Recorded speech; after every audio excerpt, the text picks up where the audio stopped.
Bien-aimés dans le Seigneur, nous voici encore en séjour devant vous pour présenter l'évangile d'espoir, l'évangile de Jésus-Christ.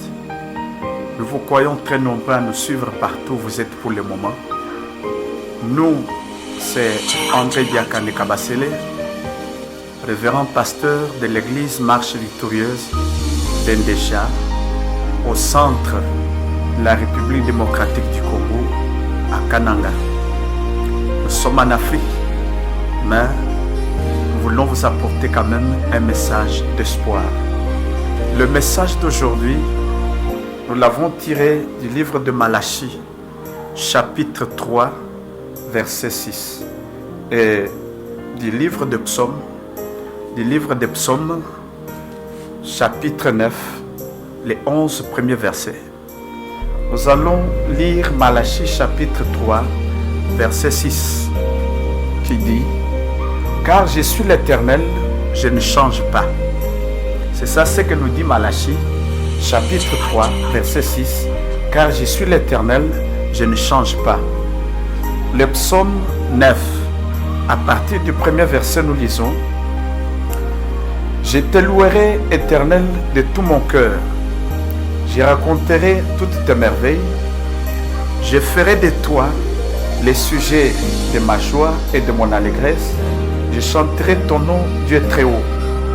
Mes ennemis reculent, ils trébuchent, ils disparaissent devant toi, car tu soutiens mon droit et ma cause. Tu sièges sur ton trône en juste juge. Tu réprimandes les nations. Tu détruis les méchants. Tu effaces leur nom pour toujours et à perpétuité. Plus d'ennemis, des ruines éternelles. Tu as détruit des villes et leur souvenir est perdu. L'Éternel règne pour toujours. Il a dressé son trône pour les jugements. Il juge le monde avec justice. Il juge les peuples avec droiture. L'Éternel est une forteresse pour l'opprimé, une forteresse dans les moments de détresse. Ceux qui connaissent ton nom se confient en toi, car tu n'abandonnes pas ceux qui te cherchent, Éternel. Amen. Nous allons prier avant d'écouter ce court message que nous voulons de la part de Dieu vous apporter aujourd'hui.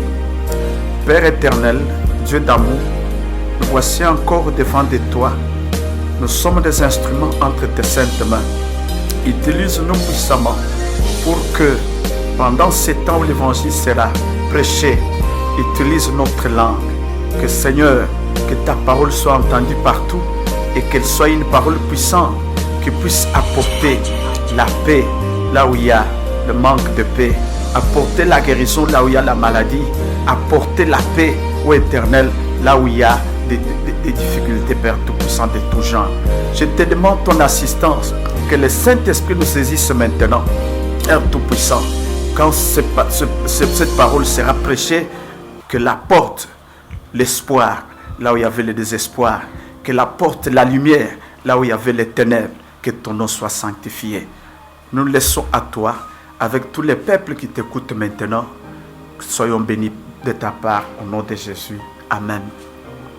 Bien-aimés, nous vous aimons et nous vous embrassons là où vous êtes.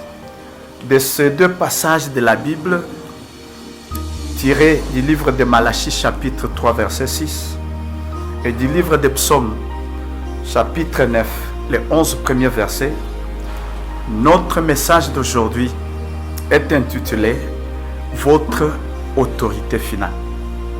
Nous voulons vous parler de votre autorité finale. On peut se poser la question parce que le mot-clé dans ce court message, c'est autorité. Quand nous voyons le mot autorité, en consultant les dictionnaires nous donnent cette explication. L'autorité, c'est le pouvoir de se faire obéir. Dieu qui vous a créé, Dieu qui nous a créés, il a créé toutes choses, mais au dernier jour, il a créé l'homme à sa ressemblance. C'est pour qu'il le domine. Mais aujourd'hui, la créature, c'est-à-dire les choses créées, qu'on commence à dominer sur l'homme. Quelle est maintenant le sens de cette autorité. Dieu qui avait donné l'ordre à l'homme, à partir de nos premiers parents, Adam et Ève, vous devez dominer. Dominer sur les poissons des mers, sur les oiseaux des cieux, dominer sur tout et dominer sur la terre. Mais aujourd'hui, à cause peut-être du fait que nous avons tendance à abandonner Dieu et sa parole, aujourd'hui, l'homme est tombé en défaillance.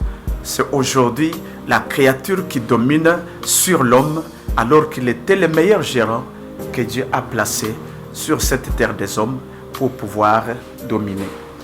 Bien-aimés, quand nous vous parlons de ce message intitulé « Votre autorité finale », c'est pour vous inciter à revenir aux sources de la parole. Aujourd'hui, ce sont les philosophies qui dominent le monde. Ce sont les courants d'idées.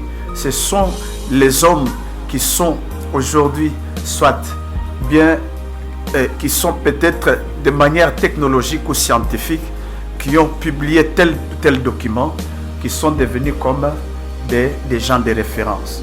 Mais ce message a pour but d'inciter beaucoup aujourd'hui dans le monde à tourner leurs pensées vers le Créateur, à revenir aux sources de la parole, à revenir donc au début des choses, c'est-à-dire au commencement. Qu'est-ce que nous avons constaté pour vous donner ce message, bien-aimés dans le Seigneur? L'ordre des choses dans le monde en ces jours qui sont les nôtres est indéfini et peu sûr. Voilà notre constat. L'avenir n'est pas rassurant. Quand vous écoutez la radio, vous êtes à la télévision, vous lisez dans les journaux, vous consultez les réseaux sociaux, ce ne sont que des paroles désespérées d'incertitude qui nous arrivent. Aujourd'hui, c'est la manipulation. Or, à mon niveau, quand on voit la manipulation, c'est la sorcellerie. Qu'est-ce qu'on peut vous dire encore? Autour de nous, tout semble être plongé dans les troubles et dans les tourments. Mais gloire à Dieu, si vous êtes un croyant, vous avez quelque chose dont vous pouvez dépendre.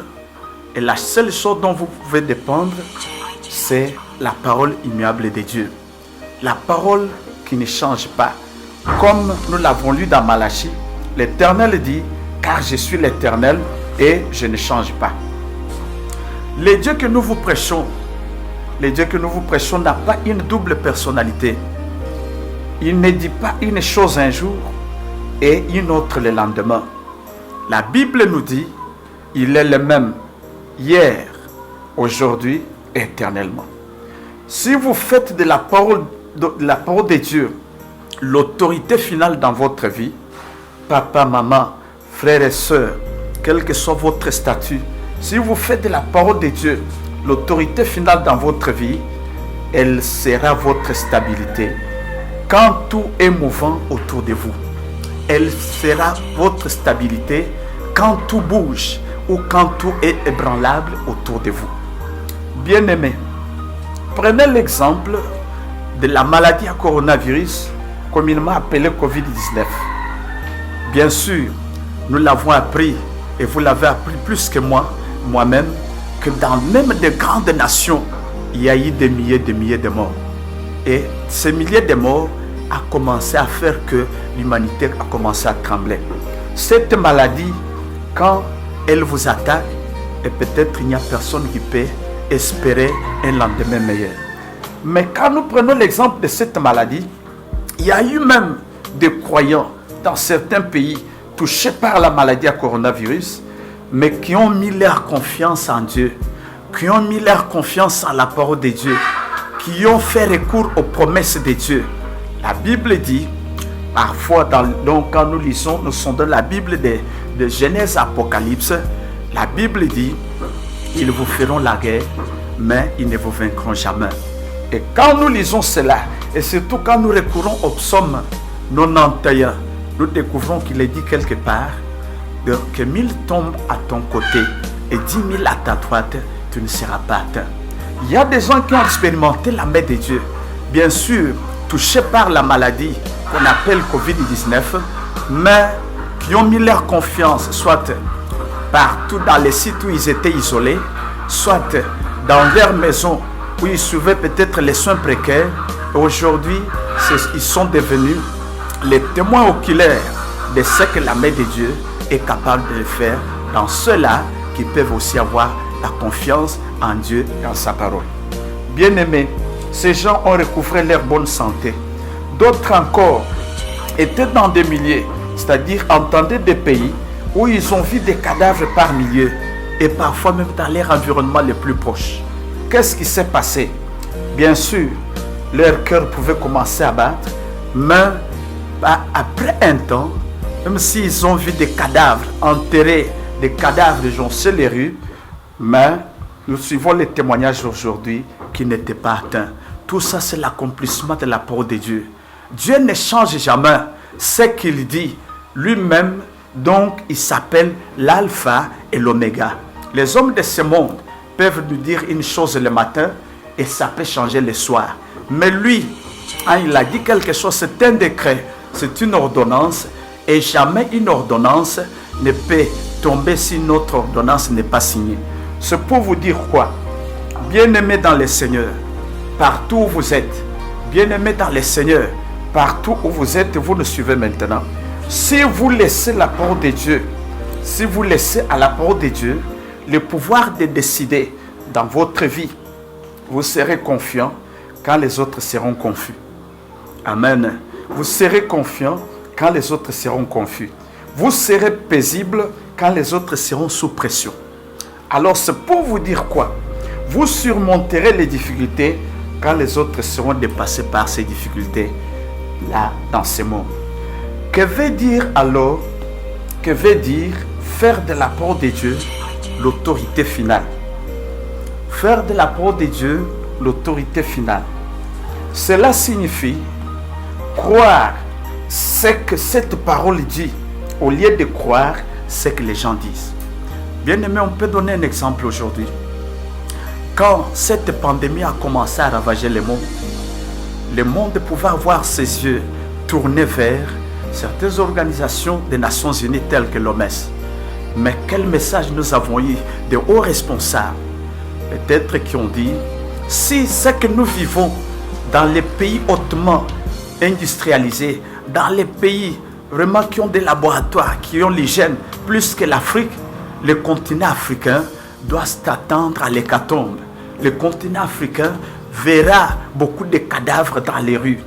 Bien-aimés, nous avons eu des palpitations de cœur, nous avons eu le découragement. Mais ce sont les hommes qui ont dit cela. Mais quand nous revenons à la Bible nous rassure. La Bible nous donne donc la pensée de Dieu. C'est pourquoi nous vous disons, revenez aux sources de la parole. Les gens du monde peuvent parler, mais c'est la parole de Dieu qui est l'autorité finale. Ce que Dieu a dit, personne d'autre ne peut le contredire. C'est pour vous dire quoi? C'est pour vous dire que si normalement vous voulez comprendre ce que cela signifie, deuxième signification, donc faire de la parole de Dieu l'autorité finale, cela signifie croire ce qu'elle dit au lieu de croire ce que Satan dit. Satan, c'est comme un terroriste. Satan, c'est quelqu'un qui sème la terreur. Satan utilise comme arme la peur. Alors là où il y a la peur, il n'y a pas la foi. Or la Bible dit, mon juste vivra par sa foi. Nous sommes en ce temps où il y a la foi de plusieurs est mise à l'épreuve. Mon juste vivra par sa foi. Bien-aimé, la foi a son objet. Et l'objet de notre foi, c'est le Dieu Tout-Puissant. Je l'appelle Jéhovah Sabaoth, l'Éternel des armées. Le Dieu qui est capable de changer donc la forêt en désert, qui est capable de changer l'obscurité en lumière, qui est capable de faire des exploits. Mais lui-même, qui est notre Dieu, notre Père Céleste, il nous donne la promesse en disant, avec moi, vous ferez des exploits. C'est le moment où nous pouvons vous annoncer que les dieux que nous vous prêchons, c'est les dieux des temps difficiles. Les dieux des temps difficiles. Quand les temps difficiles nous entourent, il faut avoir une oreille exercée pour écouter ce que l'Éternel vous dit, soit lors de la méditation, soit lors de l'écoute quand on est à l'écart. Qu'est-ce que le Dieu est capable de nous dire? Et quand il vous dit une parole, il peut vous dire tout simplement, ne crains point, je suis avec toi. Même si tu es déjà affecté, quand cette parole est lâchée pour toi, je peux même dire que, comme je l'appelle, la parole de Dieu, c'est l'envoyé spécial de Dieu qui n'échoue jamais à sa mission.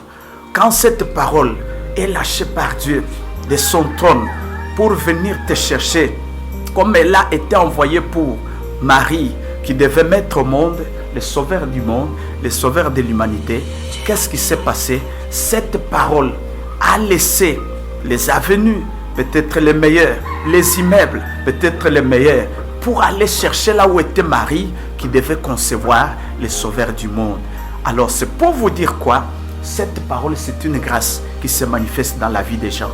Et moi j'ai dit, quand cette parole vous est envoyée par l'Éternel, le Dieu Tout-Puissant, qui est capable de faire tout selon sa souveraineté, elle va passer des avenues, elle va passer des maisons, elle va vous chercher même dans les ravins, là où les gens peut-être ne te connaissent pas bien, là où les gens peut-être ne peuvent pas arriver à moto ou à véhicule.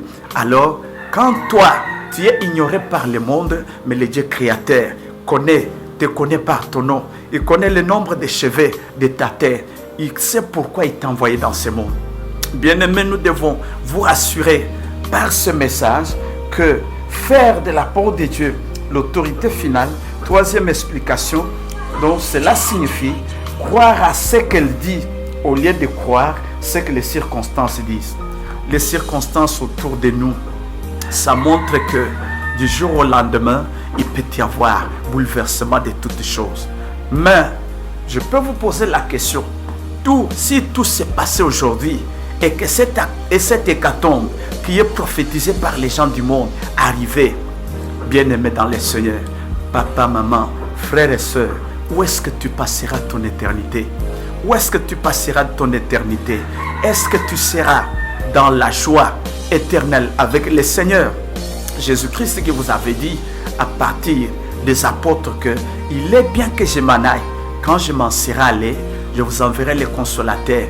Mais je vous défense pour aller vous préparer une place. Quand ça sera fini, je vous prendrai.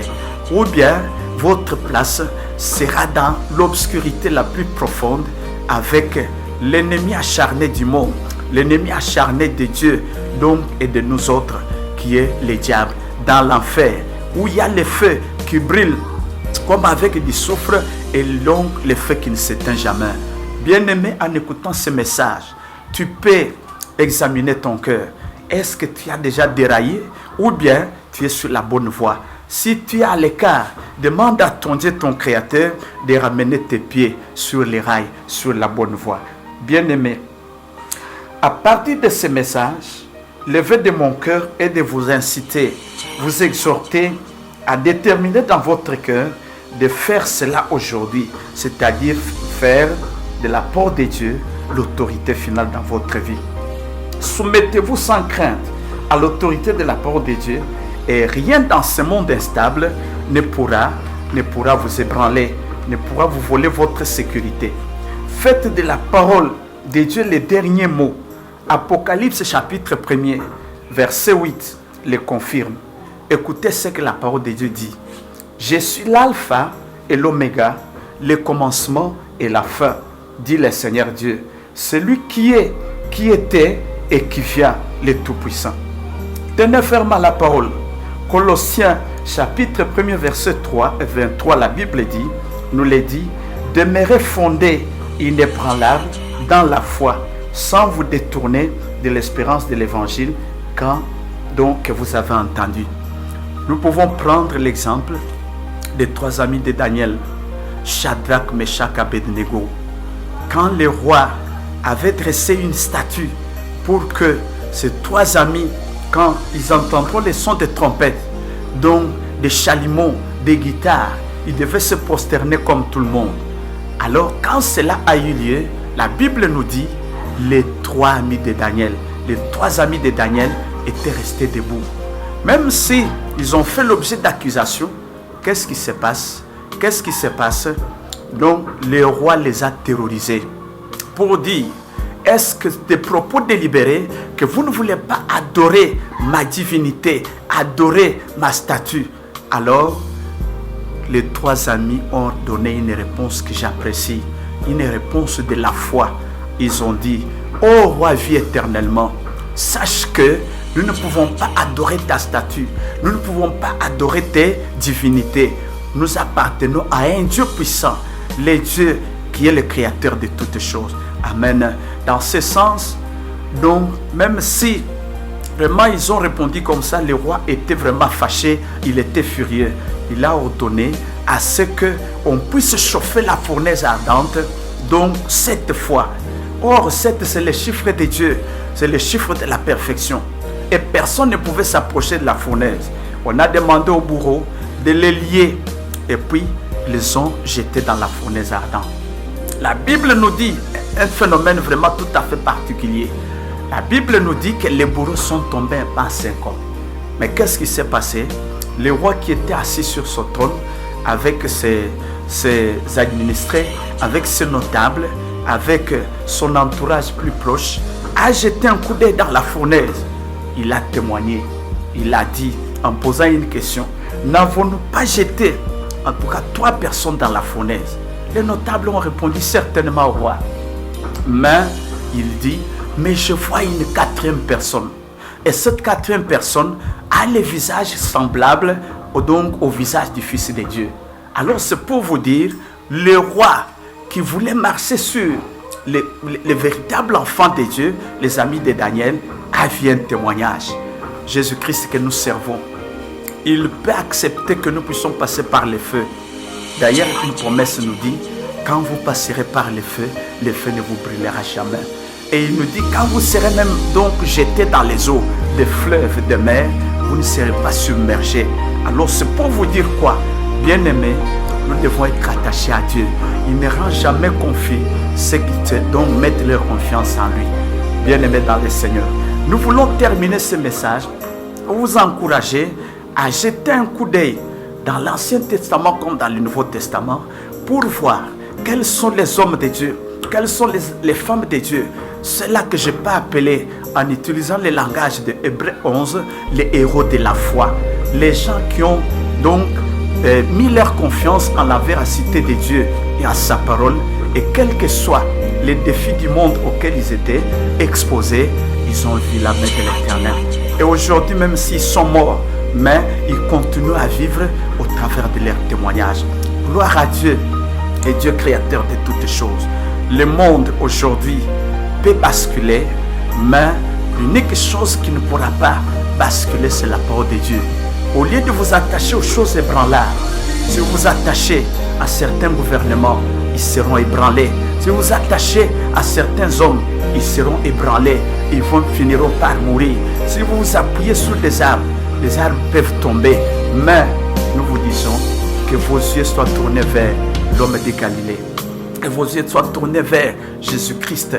À la croix, il s'est écrit en disant, Père, tout est accompli. L'œuvre qu'il a achevée à la croix, c'est l'œuvre parfaite. Et il n'y a personne dans ce monde qui peut venir compléter à cette œuvre-là. Je vous dis, venez à Jésus, tournez vos regards vers lui. Lui-même a dit, je ne rends jamais confiant tout cela qui se confie à moi. N'est-ce pas qu'il a signé un décret en disant, venez à moi, vous tous qui êtes fatigués, chargés, et je vous donnerai du repos. Tu as quel problème là où tu es? Peut-être, ça fait des années, ça fait des mois et des jours. Tu as consulté les médecins, même les spécialistes, mais il n'y a rien. Mais venez à Jésus. Jésus est la solution, même pour le coronavirus. Jésus est la solution pour l'humanité. Jésus est la solution. Pas les organisations, donc des hommes, mais c'est l'institution qu'on appelle l'Église. L'Église de Dieu qui est capable de nous apporter la solution par le message prophétique, le message qui vient de la part du Créateur. Nous terminons ce message par vous dire merci là où vous êtes pour votre patience et nous voulons terminer en faisant une prière en votre faveur. Prions. Dieu d'amour, Dieu de bonté, Dieu de miséricorde, nous voici encore à toi. Nous avons eu ce temps, ô Éternel, pour apporter le message d'espoir à ceux-là, Père Tout-Puissant, qui sont dans le désespoir, à ceux-là qui sont dans l'obscurité, à ceux-là qui ne voient pas les lendemains meilleurs, ô Éternel. Nous leur annonçons, ô Éternel, ô Dieu, que Jésus-Christ est la solution de Dieu pour l'humanité, la solution de Dieu à coronavirus, la solution à Dieu à tous les tourments, tous les défis qui sont soulevés par le monde. Seigneur, nous prions pour mon frère, ma soeur, pour papa, maman, là où ils sont, même à l'écart, même dans la forêt, même dans les milieux éternels qui paraissent être donc non dignes de vie. Demandons que ta parole les cherche partout et les touche.